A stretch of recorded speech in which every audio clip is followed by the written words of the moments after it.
Assalamualaikum warahmatullahi wabarakatuh. Perkenalkan, nama saya Epila Lorenza dengan NPM A1J025048.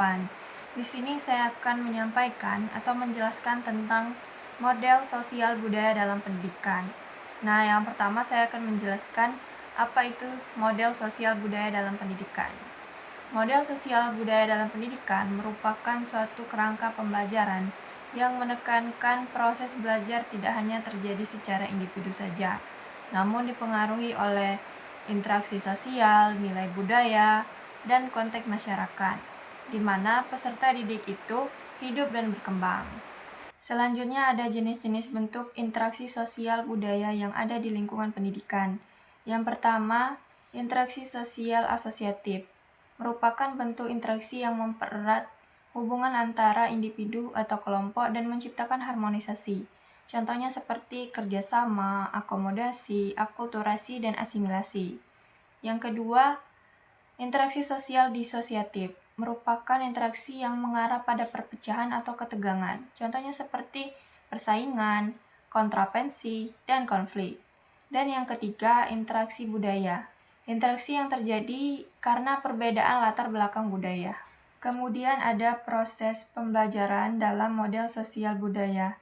Ini terjadi ketika peserta didik memperoleh pengetahuan melalui keterlibatan aktif dengan lingkungan sosial budaya di sekitarnya.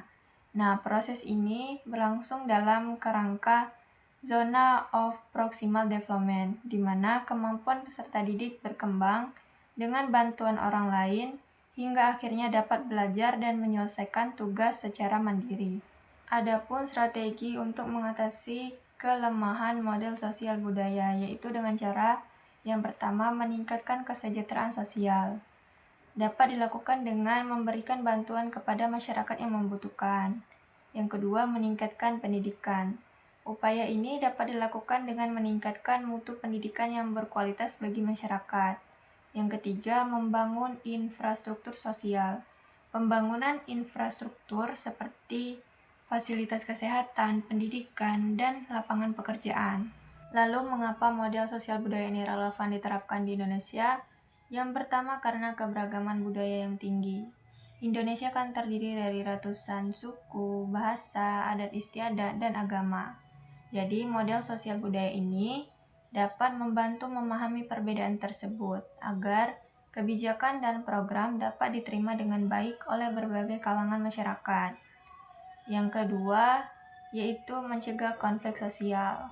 Model sosial budaya ini dapat mencegah konflik sosial dengan membangun toleransi dan kerjasama antara kelompok sehingga dapat memperkuat persatuan nasional sesuai dengan semboyan kita, yaitu Bhinneka Tunggal Ika. Yang ketiga, menjaga kearifan lokal. Banyak nilai tradisional seperti gotong royong, musyawarah, dan solidaritas yang menjadi ciri khas masyarakat Indonesia. Jadi, model sosial budaya ini dapat membantu melestarikan nilai-nilai tersebut ke kehidupan modern. Yang terakhir, mengapa bahasa memiliki peran penting dalam model sosial budaya? Bahasa memiliki peran penting dalam model sosial budaya karena bertindak sebagai alat komunikasi, wadah budaya, dan penanda identitas yang membentuk bagaimana masyarakat berinteraksi, berpikir, dan mempertahankan tradisinya. Nah, itulah penjelasan saya tentang model sosial budaya dalam pendidikan. Saya akhiri, wassalamualaikum warahmatullahi wabarakatuh.